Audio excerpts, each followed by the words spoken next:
উক্ত ঘটনার প্রতিক্রিয়া জেলা বিএনপির পক্ষ থেকে গতকাল একটি সাংবাদিক সম্মেলনে সাবেক সংসদ সদস্য জনাব শহীদুদ্দিন চৌধুরী এনি সাহেব দাবি করেন যে জামাত তাদের কথা রাখেনি, কিন্তু জামাত কি কথা রাখেনি তা তিনি পরিষ্কার করেননি। প্রকৃতপক্ষে জামাত নেতৃবৃন্দের সাথে বিএনপি নেতৃবৃন্দের যে কথা হয়েছে তা হলো নিহত কাউসার আহমদ এর পরিবারের সহিত আলোচনা সাপেক্ষে খুনের সাথে জড়িত ও অভিযুক্তদের দল থেকে বহিষ্কার করা হবে। প্রকৃত অপরাধীদের বিরুদ্ধে আইনগত পদক্ষেপ গ্রহণ করা হলে তারা হস্তক্ষেপ করবেন না, বরং সহযোগিতা করবেন, যাহা বিএনপি নেতৃবৃন্দ নিহতের জানাজা উপস্থিত হয়েও জনসাধারণের সামনে ঘোষণা দিয়েছেন। কিন্তু ঘটনার দীর্ঘ সময় অতিবাহিত হলো বিএনপি নেতৃবৃন্দ নিহত পরিবারের সাথে বা জামাত নেতৃবৃন্দের সাথে কোনো প্রকার আলোচনা করেননি। জুলাই বিপ্লব পরবর্তী ফ্যাসিবাদ মুক্ত বাংলাদেশে এইরকম একজন মসজিদের ইমামকে রড দিয়ে পিটিয়ে হত্যা করা, এটা আসলে ছিল খুবই বেদনাদায়ক। এবং ফ্যাসিবাদ মুক্ত বাংলাদেশে আমরা মনে করি এটা নতুন ফ্যাসিবাদের আরেকটি উত্থান। আসসালামু আলাইকুম। সুপ্রিয় দর্শক, লক্ষ্মীপুরে জামাত কর্মী মসজিদের ইমামকে হত্যা করেছে স্থানীয় বিএনপি সন্ত্রাসীরা। এ বিষয় নিয়ে সাংবাদিক সম্মেলন করেছেন বাংলাদেশ জামাত ইসলামী। সেখানে উপস্থিত ছিলেন বাংলাদেশ জামাত ইসলামী ঢাকা মহানগরী উত্তরের সেক্রেটারি ডক্টর রেজাউল করিম। এ সময় বিস্তারিত বর্ণনা করেছেন জামাত নেতৃবৃন্দ। আমরা বিস্তারিত দেখে আসব। এবং বুক ও পেটের উপর উপর্যুপরি গুতা ও লাথি মারিয়া মারাত্মক নীলাফোলা রক্ত জমাট বেদনাদায়ক জখম করে, যাহা ইয়ামে জাহিলিয়াতের নৃশংসতাকেও হার মানায়। জনাব কাউসার আহমদ মিলনের শারীরিক অবস্থা খারাপ দেখিয়ে আত্মীয়স্বজন লক্ষ্মীপুর সদর হাসপাতালে জরুরি বিভাগ নিয়ে চিকিৎসা করা, যার রেজিস্টার নাম্বার 4962/16 তারিখ 5/6/2025। হাসপাতালের সামনে ও আশেপাশে আসিয়া খুনিরা পুনঃ হত্যার হুমকি দেয়। ভীত সন্ত্রস্ত হইয়া ভিকটিম কাউসার প্রাথমিক চিকিৎসা শেষে বাড়িতে চলিয়া যাইতে বাধ্য হন। কিন্তু জনাব কাউসার এর শারীরিক অবস্থা অবনতি হওয়ায় আশঙ্কাজনক অবস্থায় পুনরায় লক্ষ্মীপুর সদর হাসপাতালে জরুরি বিভাগে নিলে, যার রেজিস্টার নাম্বার 23/588/105 তারিখ 5/6/2025 মূলে কর্তব্যরত চিকিৎসক কাউসারকে মৃত ঘোষণা করেন। উক্ত বিষয়ে ভিকটিমের পরিবারের পক্ষ থেকে তাহার স্ত্রী ইতিমধ্যে লক্ষ্মীপুর মডেল থানায় একটি মামলা দায়ের করেন, যার নং জিআর 386/225। প্রিয় সাংবাদিক বন্ধুগণ, উক্ত ঘটনার প্রতিক্রিয়া জেলা বিএনপির পক্ষ থেকে গতকাল একটি সাংবাদিক সম্মেলনে সাবেক সংসদ সদস্য জনাব শহীদুদ্দিন চৌধুরী এনি সাহেব দাবি করেন যে জামাত তাদের কথা রাখেনি, কিন্তু জামাত কি কথা রাখেনি তা তিনি পরিষ্কার করেননি। প্রকৃতপক্ষে জামাত নেতৃবৃন্দের সাথে বিএনপি নেতৃবৃন্দের যে কথা হয়েছে তা হলো নিহত কাউসার আহমদ এর পরিবারের সহিত আলোচনা সাপেক্ষে খুনের সাথে জড়িত ও অভিযুক্তদের দল থেকে বহিষ্কার করা হবে। প্রকৃত অপরাধীদের বিরুদ্ধে আইনগত পদক্ষেপ গ্রহণ করা হলে তারা হস্তক্ষেপ করবেন না, বরং সহযোগিতা করবেন, যাহা বিএনপি নেতৃবৃন্দ নিহতের জানাজা উপস্থিত হয়েও জনসাধারণের সামনে ঘোষণা দিয়েছেন। কিন্তু ঘটনার দীর্ঘ সময় অতিবাহিত হলো বিএনপি নেতৃবৃন্দ নিহত পরিবারের সাথে বা জামাত নেতৃবৃন্দের সাথে কোনো প্রকার আলোচনা করেননি, অভিযুক্ত খুনিদের দল থেকে বহিষ্কার করেননি, বরং ঘটনাকে ভিন্ন খাতে প্রবাহিত করার প্রয়াসে সাংবাদিক সম্মেলনে বিভ্রান্তিকর বক্তব্য দিয়ে প্রকারান্তরে চিহ্নিত খুনিদের পক্ষ অবলম্বন করেছেন। সংবাদ সম্মেলনের বিএনপি নেতৃবৃন্দ আরো দাবি করেন যে নিহতের জানাজা জনাব শাহাবুদ্দিন সাবু সাহেবের সাথে জামাত কর্মীরা অসৌজন্যমূলক আচরণ করেছেন। এমন অসত্য দাবিতে আমরা হতবাক। প্রকৃতপক্ষে জনাব শাহাবুদ্দিন সাবু ও অ্যাডভোকেট হাসিবুর রহমান সাহেব জানাজা উপস্থিত হলে জামাত নেতা কর্মীরা অত্যন্ত হৃদ্যতার সাথে তাদেরকে রিসিভ করেন, জানাজা পূর্ব সমাবেশে বক্তব্য দেওয়ার সুযোগ দিয়ে তাহাদেরকে সম্মানিত করেন। জানাজার পর উপস্থিত সাংবাদিকগণ ঘটনার সাথে জড়িতদেরকে বহিষ্কার বিষয়ে জানতে চাইলে জনাব শাহাবুদ্দিন সাবু সাহেব সরাসরি জবাব না দিয়ে বিরক্ত হয়ে তিনি নিজকে রাগান্বিত হন। উক্ত পরিস্থিতিতে জামাত নেতৃবৃন্দের হস্তক্ষেপে বিষয়টি তাৎক্ষণিকভাবে শান্ত হয়, কিন্তু সোশ্যাল মিডিয়া ও সাংবাদিক সম্মেলনের প্রকৃত ঘটনাকে কাটছাট করে প্রচার করা হয়, যা অত্যন্ত হাস্যকর, দুঃখজনক এবং খুনের ভয়াবহতাকে হালকা করার অপপ্রয়াস। সংবাদ সম্মেলনে বিএনপি নেতৃবৃন্দ আরেকটি বিষয় উত্থাপন করেন যে হত্যাকাণ্ডটিকে জামাত রাজনৈতিক রূপ দিয়েছে, অথচ সন্ত্রাসীরা তাদের হাতে থাকা লোহার রড, জিআই পাইপ, লাঠিসোঁটা দিয়ে জনাব কাউসার আহমদ মিলন ও তার সন্তান ও বাইকে প্রশাসনিক কায়দা মারাত্মকভাবে আহত করার পর দলের ও দলীয় নেতাদের নামে স্লোগান দিয়ে মিছিল করে উল্লাস করার মধ্য দিয়ে তারা নিজেরাই রাজনৈতিক রূপ দিয়েছেন। জাতির বিবেক প্রিয় সাংবাদিক ভাইরা, তুচ্ছ ঘটনাকে কেন্দ্র করে একজন মসজিদের ইমামকে নির্মমভাবে পিটিয়ে হত্যা করা কোন স্বাভাবিক সভ্য সমাজের কাজ হতে পারে না। খুনিদের বিচার না করা হলে সমাজে খুন রাহাজানি বেড়ে যাবে। তাই একটি শান্তিপূর্ণ সমাজ বিনির্মাণে রাজনৈতিক দল সহ সকল শ্রেণীর পেশার মানুষের ভূমিকা রাখা অত্যন্ত জরুরি। পেশিবাদ মুক্ত নতুন বাংলাদেশ আমরা চাই। কোন রাজনৈতিক হস্তক্ষেপ ব্যতিক্রমে প্রকৃত খুনিদের সঠিক বিচার হোক। এটাকে চান? খুনিদের পরিচয় খুনি। কতিপয় খুনি দায় কোন রাজনৈতিক দল বহন করা থেকে বিরত থাকুন। কোন খুনিকে রাজনৈতিক আশ্রয় প্রশ্রয় প্রদান করা হলে ন্যায় বিচার বিঘ্নিত হবে। একটি সুখী সমৃদ্ধ শান্তিপূর্ণ বৈষম্যহীন সমাজ বিনির্মাণে বাংলাদেশ জামাত ইসলামী মানবাধিকার, সামাজিক শৃঙ্খলা ও ন্যায় বিচার প্রতিষ্ঠা দীর্ঘদিন কাজ করে যাচ্ছে। আসুন হিংসা, হানাহানি, রাজনৈতিক প্রতিপক্ষকে দোষারোপ, রাজনীতি বাদ দিয়ে ন্যায় বিচার প্রতিষ্ঠার লক্ষ্যে অবিলম্বে খুনিদের গ্রেফতার পূর্বক সাজা নিশ্চিত করতে সবাই ঐক্যবদ্ধ ভূমিকা পালন করি। ধন্যবাদ সকলকে।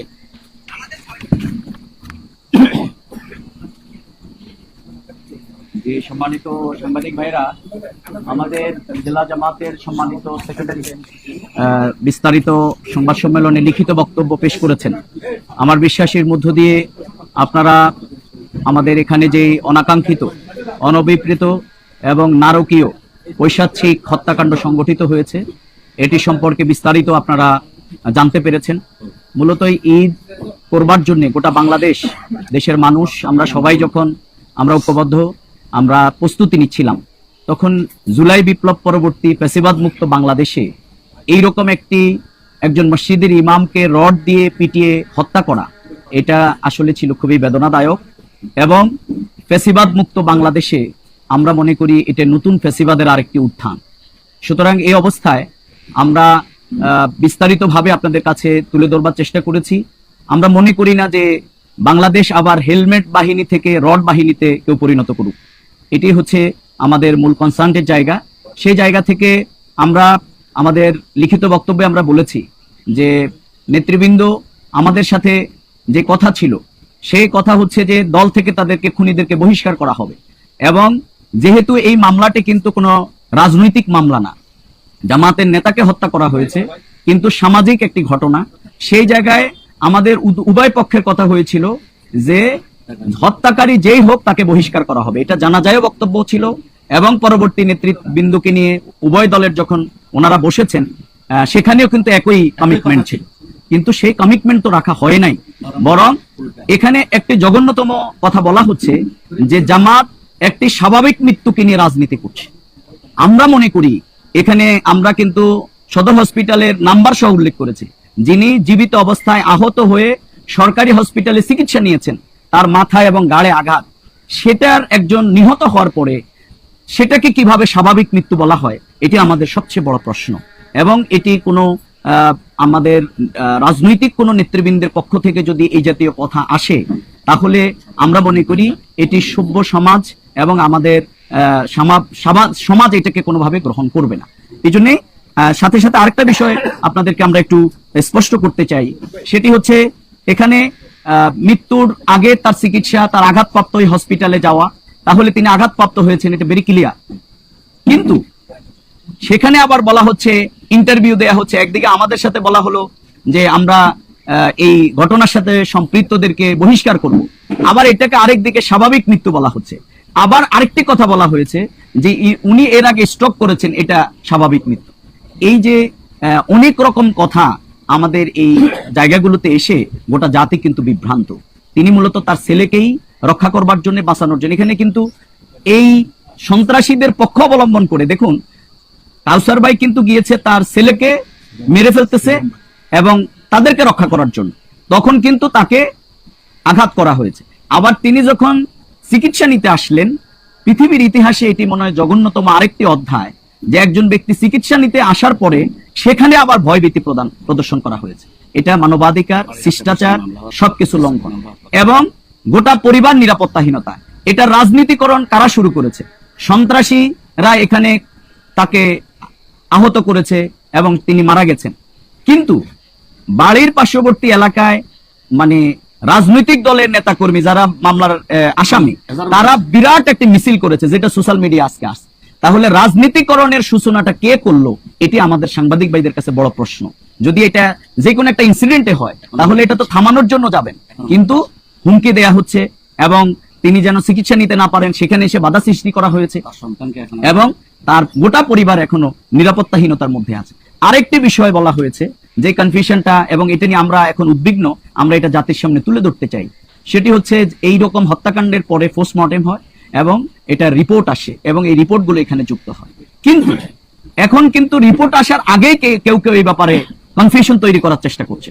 এই জন্য আমরা শঙ্কিত, কোন চাপের কাছে নতি স্বীকার করে যাতে এই অন্তর্বর্তীকালীন সরকারের এই সময়ে, এখন কিন্তু কোনো দলীয় সরকার না, সুতরাং আমরা প্রত্যাশা করব জাতির কাছে, প্রশাসনের কাছে এবং যারা এই রিপোর্ট কার্যক্রমের সাথে সম্পৃক্ত, আমরা আশা করি মসজিদের একজন ইমাম, একজন এরকম সহজ সরল সাধারণ মানুষ, তার যে প্রকৃত হত্যাকাণ্ডের যে রিপোর্ট এবং তার গায়ে আঘাতপ্রাপ্ত হয়ে জীবিত অবস্থায় তিনি একবার চিকিৎসা নিয়েছেন, আবার অসুস্থ হয়ে মৃত অবস্থায় হসপিটালে এসেছেন, এই রিপোর্টটি যাতে প্রকৃত সত্যিকার রিপোর্ট আসবে, এটি আমরা প্রত্যাশা করি। গতকালকে সংবাদ সম্মেলন থেকে এইরকম একটা বিষয় আমরা শঙ্কিত হচ্ছি, আমরা আশান্বিত হতে চাই যে অন্তর্বর্তীকালীন এই নিরপেক্ষ সরকার, এই প্রশাসন প্রকৃত অর্থে সেই রিপোর্টটি সেভাবে প্রদান করবে। আমরা সাংবাদিক ভাইদের কাছে আবারও আমাদের এই সংবাদ সম্মেলনে আমাদের জেলা সেক্রেটারি বক্তব্য লিখিত তুলে ধরেছেন, এখানে বিস্তারিত আছে। আমরা বলতে চাই, লক্ষ্মীপুর সন্ত্রাসের নগরী ছিল, ফ্যাসিবাদ মুক্ত এই বাংলাদেশে এই শহীদ চত্বরে দাঁড়িয়ে গতকালকে আবার আরেকজন খুনের হত্যাকারীদের গ্রেপ্তার জন্য আমরা মিছিল করব ঈদ পরবর্তীতে, আমরা প্রত্যাশা করিনি, কিন্তু তারপরে আমাদেরকে করতে হয়েছে এবং বিভিন্ন জায়গায় এখানে অকারেন্স বিভিন্ন রকম হচ্ছে। আমরা সহাবস্থানে বিশ্বাসী, আমরা শান্তিপূর্ণতায় বিশ্বাসী, আমরা বিপ্লব পরবর্তী বাংলাদেশে আমরা যেরকম শহীদ পরিবার, আহত পঙ্গুদের পাশে আমাদের আমির জামাতের নির্দেশে আমরা ছিলাম, আমরা আছি, আমরা থানার অস্ত্র পাহারা দিয়েছিলাম, আমরা হিন্দুদের মন্দির পাহারা দিয়েছি। একটি শান্তিপূর্ণ সহাবস্থান, একটি সুন্দর পরিবেশ বিনির্মাণ, উই ওয়ান্ট জাস্টিস, ইনসাফ ভিত্তিক বাংলাদেশের যে স্বপ্ন আমাদের তৈরি হয়েছে, আমরা আশা করি এটি বিঘ্নিত হবে না, বরং এটিকে এগিয়ে নিয়ে যাওয়ার জন্য এই খুনিদের গ্রেপ্তার করতে হবে। এবং আমরা কোনো দলের নাম বলতে চাই না, কিন্তু যতক্ষণ পর্যন্ত এই আসামিরা, অর্থাৎ এই শহীদের স্ত্রী যে মামলা করেছেন, এই মামলা যতক্ষণ পর্যন্ত যারা আসামি তাদেরকে বহিষ্কার করা না হবে, প্রকারান্তরে ওই দলটির নাম কিন্তু চলে আসে। এই জন্যই আমরা মনে করি, জানাজায় গিয়ে জেলা সেক্রেটারি যে কথা বলেছেন, পরবর্তী নেতৃবৃন্দের বৈঠকে যেই ডিসিশন হয়েছে, কথা হয়েছে যে সন্দেহ পোষণ করা হয়েছে যে এখানে হত্যাকাণ্ডের সাথে এতজন জড়িত কিনা। আমাকে যখন বলা হয়েছে, আমরা বলেছি যে এখানে তো আমরাও ছিলাম না, আপনারাও ছিলেন না, বরং যারা ভিকটিম, ওই পরিবার যদি যাদেরকে নাম দেয়, আমরা উভয় একমত হয়েছি যে পরিবার যাদেরকে নাম দেবে তাদের ব্যাপারে সিদ্ধান্ত দলীয়ভাবে নেওয়া হবে। কিন্তু পরিবারের কাছে এই দলের পক্ষ থেকে, জাতীয়বাদী দল বিএনপির পক্ষ থেকে যাওয়ার কথা ছিল, জামাতের পক্ষ থেকে আমাদের নেতৃবৃন্দ গিয়ে পরিবারকে জিজ্ঞাসা করেছেন যে আপনারা যাদেরকে আসামি করেছেন এরাই কি আসামি? তারা বলেছে এরাই আসামি, বরং তদন্তের মাধ্যমে সেই সংখ্যা আরো বাড়তে পারে, অর্থাৎ গোটা ঘটনা তারা তো তদন্তের মাধ্যমে আরো বাড়বে। কিন্তু অপর পক্ষ থেকে সেখানে সাক্ষাৎ তো দূরের কথা, বরং যাদেরকে পরিবারের পক্ষ থেকে আসামি করা হলো, সেই আসামিদের ব্যাপারে এখনো কোনো দলীয় ব্যবস্থা না করে তাদেরকে আড়াল করার কিছু অপপ্রয়াস আমরা কিন্তু লক্ষ্য করছি। জামাতের উপরে এখানে ব্লেম দেয়া হয়েছে যে জামাত কথা রাখেনি। আমরা বলতে চাই, আসলে মূলত কথা রাখেন নাই হচ্ছেন যারা এই ঘটনাকে প্রশ্রয় দিচ্ছেন তারা। আর আমরা এই ঘটনার সাথে বাদ বিতণ্ডায় যেতে চাই না, এই জন্য যেহেতু এটি একটি হত্যাকাণ্ড, নাকি বলেন, যিনি দুনিয়া থেকে চলে গেছেন, দুনিয়ার কোনো কিছুর মাধ্যমে কিন্তু তাকে ফিরিয়ে আসা যাবে না। এই জন্য আমরা মনে করি এটি নিয়ে যাতে কোনো অপরাজনীতি না হয়, এটিকে নিয়ে যাতে কোনো মিথ্যাচার না হয়, এটিকে নিয়ে যাতে কোনো গেমের রাজনীতি না হয়, বরং আমরা খুনিদের গ্রেপ্তার এবং তাদের দৃষ্টান্তমূলক শাস্তি দাবি করছি। আমরা আজকে সাংবাদিকদের সহযোগিতা কামনা করছি। যে কথাগুলোর মাধ্যমে জাতি বিভ্রান্ত হয়েছে, সেগুলো আজকের এই লিখিত বক্তব্যের মাধ্যমে জামাত তুলে ধরেছে। জামাত ইসলামের এই বক্তব্য জাতির সামনে আপনারা তুলে ধরবেন এবং খুনিদের গ্রেপ্তারের জন্য আপনারা আপনাদের লেখালেখি, আপনাদের রিপোর্ট এবং প্রশাসনকে সহযোগিতার মাধ্যমে সেই কার্যক্রমকে ত্বরান্বিত করবেন। আমরা আপনাদের কাছে সেই প্রত্যাশা করছি। ধন্যবাদ। জি, আপনারা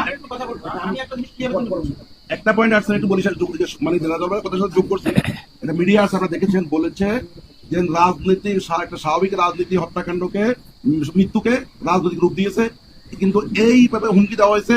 এটা কিন্তু বলা হয়েছিল, কিন্তু খবরদার, এটা ভালো হবে না। কিন্তু তারা মানে একদম মানে জাতীয় পর্যায়ের নেতা, বলেছে এটা কোন অবস্থায় মানে শুভ লক্ষণ না, ভালো হবে না, কিন্তু পরিণতি খারাপ হবে।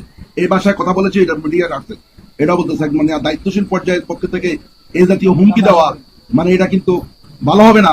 মানে এই মানে নেতৃত্বের পর্যায় থেকে কোনো উস্কানিমূলক বক্তব্য কেউ প্রদান করুক, এটা আমরা প্রত্যাশা করি। আপনারা দেখেছেন গতকালকে আমাদের মিছিল ছিল শান্তিপূর্ণ, গতকালকে আমরা শান্তিপূর্ণ মিছিল করেছি এবং সেখানের বক্তব্য আপনারা লাইভ করেছেন, আপনাদের মিডিয়া আছে।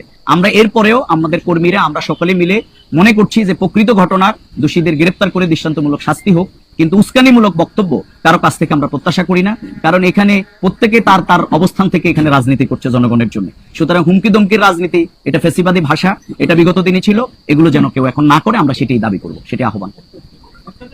আজকের এই বক্তব্য লিখিত এবং আপনাদের আমরা অনেকগুলো জিনিস আপনাদের থেকে জবাব এবং একটা জিনিস ক্লিয়ার হয়নি আপনাদের মাধ্যমে আমরা জানি, সেটা হচ্ছে এই ঘটনা শোনার পর আমি একটু নিউজের প্রস্তুতি নিচ্ছি এবং আমি একটা স্ট্যাটাস দিচ্ছি আমার জানা মতে আমি প্রথম, যার সাথে সাথে আমাকে জেলা বিএনপির অন্যতম তিনি বললেন যে মুস্তাক ভাই আপনি তো বোধহয় ভুলে আছেন, আপনি খবর নেন, এটা এইভাবে না। আমি বললাম কেমন? না আপনি খবর নেন, এখানে আপনি বলবেন। তখন উনি আমার বললো যে উনি কোনো আহত হননি, এই যে ইমাম নামদারি বলছে উনি কালচার আহত হয়নি এবং কালচারের উপরে কিছু হয়নি, কালচার জাস্ট হসপিটালে গেছে সে দেখানোর জন্য বা একটু মানে করেছে। এরপরে আসে সে আসর নামাজ জামাতে পড়েছে, মাগরিবের নামাজ পড়েছে, পড়ানোর পরে হঠাৎ তার ঘামায় সে স্ট্রোক করে মারা গেছে, এরপরে হসপিটালে নিচে মারা গেছে। এখন এই জিনিসটা আমাকে বলছে, এরপরে আবার আমি খবর নিয়ে যখন বললাম না ঘটনা তো এভাবে পাইনি, প্রত্যক্ষদর্শী ওই জায়গায় আছে, আমি দুজনের সাথে কথা বলে নিচ্ছি দিচ্ছি। পরে উনি বললেন না আপনার খবর না, আমরা বলছি যে আমরা নিচ্ছি। দ্বিতীয়ত কথা হলো এটা ফেসবুক আসছে বিভিন্ন ভাবে এই জিনিসটা বেশি প্রচার করছে যে ওই ইমাম আসর মাগরিব যদি আহত হইতো আসর এবং মাগরিব। আপনার প্রশ্ন শেষ হয়েছে? এখন আমার কথা হচ্ছে না, আমরা মানে এই প্রশ্নের উত্তর দিই, তাহলে এটা খুবই ভাইটাল না, এটা একটু উত্তর করি আমরা। মুস্তাক ভাই একটু না, আমরা গতকাল অর্থাৎ গত পরশু না, আমরা আমাদের অ্যাডভোকেট মহসিন কবির মুরাদ জেলা সহকারী সেক্রেটারি এবং শহর আমির সহ আমি নিজেই শহীদ পরিবারের সাথে আমাদের রেজাউল ইসলাম সুমন থানা সেক্রেটারি অ্যাডভোকেট আমরা দেখা করতে গিয়েছি। সেখানে আমরা গিয়ে পরিবারের সাথে দেখা করার পরেই নামাজের ওয়াক্ত হয়েছে, অর্থাৎ আমরা ওই মসজিদেই নামাজ আদায় করেছি এবং ওই মসজিদের বয়োবৃদ্ধ যে ইমাম অর্থাৎ যিনি এখন নামাজ পড়ান উনি, আমরা যখন ওখানে দোয়া করছিলাম, ওনার জন্য দোয়া চাচ্ছিলাম, তখন উনি কেঁদে ফেলছেন, কেঁদে বললেন আমাদের সন্তানকে এইভাবে মেরে ফেললো, কাউসারের মতো ছেলে হয় না, এইভাবে করে তিনি আহাজারি করতেছিলেন। পরে আমরা এই কথাটাই বলা হলো যে এখানে উপস্থিত যারা ছিল যে উনি ওই দিন জোহর আসর এখানে ছিলেন না, বললো না ওই দিন জোহর আসর উনি এখানে উপস্থিত ছিলেন না, নামাজ পড়াইতে পারেন নাই, এটা ওরা বলছে, হ্যাঁ আসর পড়াইছে, এটা ওরা কথাটা সত্য না, ওনাদের কথা সত্য না। দাবি করছেন ওনাদের কাছে সুরকাল রিপোর্ট আছে যে ওনার কাউন্সিলর সাহেবের গায়ে কোনো আঘাত ছিল না।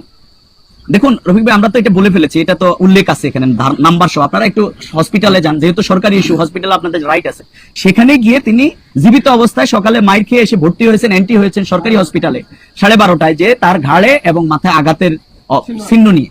সুতরাং সেখানে এই জাতীয় কথা আমি বক্তব্যে বলেছি যে আমরা একটু শঙ্কিত যে কেউ চাপের মাধ্যমে এই রিপোর্টটাকে পাল্টানোর চেষ্টা করছে কিনা, কারণ একজন রোগী, একজন আহত জীবিত অবস্থায় হসপিটালে একবার ভর্তি হয়েছেন, হুমকির মুখে চিকিৎসা কন্টিনিউ করতে পারেন নাই, পরবর্তীতে তিনি তার কর্মস্থলে মসজিদে 2 ওয়াক্ত নামাজ পড়াইতে পারেন নাই, পরবর্তীতে তিনি তার মাথায় ইনজুরি অবস্থায় তিনি নিহত হয়ে গেছেন, হসপিটালে এসছে, সেই হসপিটালে সেখানে এসে কে কোন মানুষের পক্ষে কি এটা বলা উচিত যে এটি স্বাভাবিক মৃত্যু, যেটা একই হসপিটালে 2টি ঘটনা, সেটা তো কখনো বলা, আমরা মনে করি এটা সত্যকে আড়াল করার শামিল এবং এটা কোনো গুরুত্বপূর্ণ জায়গা থেকে বলা আমরা প্রত্যাশা করি।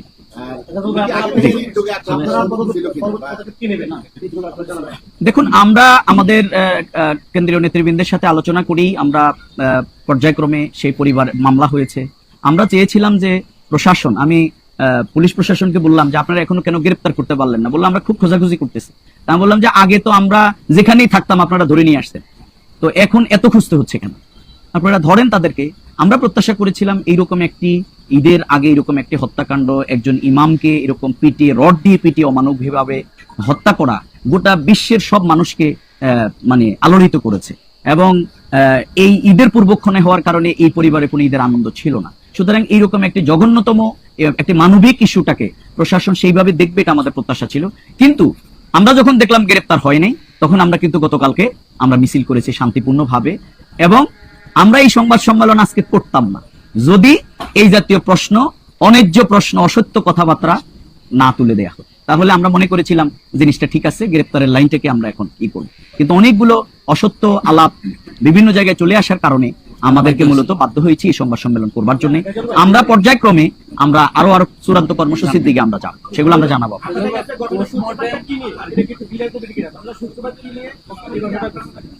এখানে আমাদের ওই ঘটনাটা কি ছিল সেটা নিয়ে আমাদের কোনো আলোচনা নেই, কিন্তু কাউসার সাহেবের সাথে এই ঘটনার ন্যূনতম কোনো সংশ্লিষ্টতা ছিল না।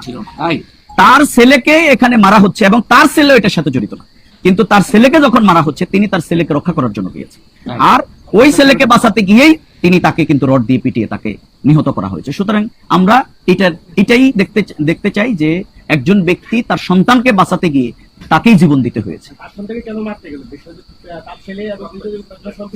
সেখানে না না আঘাত, এই জন্যই তো আমরা বিচার দাবি করছি যে সেই জায়গাটা তো এর আগে সামাজিক কিছু বিরোধ সেখানে আছে, সেগুলো তদন্তের মাধ্যমে তারা বের করবে। কিন্তু কাউসার সাহেব এবং তার সন্তান তারা দুইজনের একজনেই এই জাতীয় কোনো ঘটনার সাথে তাদের সম্পৃক্ত নাই, এই জন্য তাদেরকে আহত করা হয়েছে আর তাকে নিহত হয়েছে। আমরা এর বিচার দাবি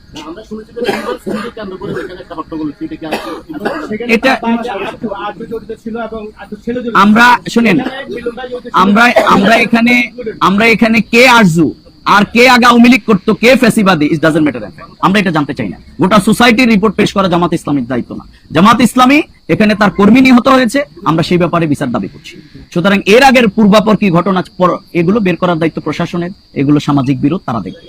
কিন্তু কাউসার সাহেবের সাথে এই ঘটনার কোনো সম্পৃক্ততা ছিল, তাদেরকে অন্যায়ভাবে, তাদের উপরে অমানবিক ভাবে তাদের উপরে নির্যাতন হয়েছে এবং তাদেরকে হত্যা করা হয়েছে। ধন্যবাদ।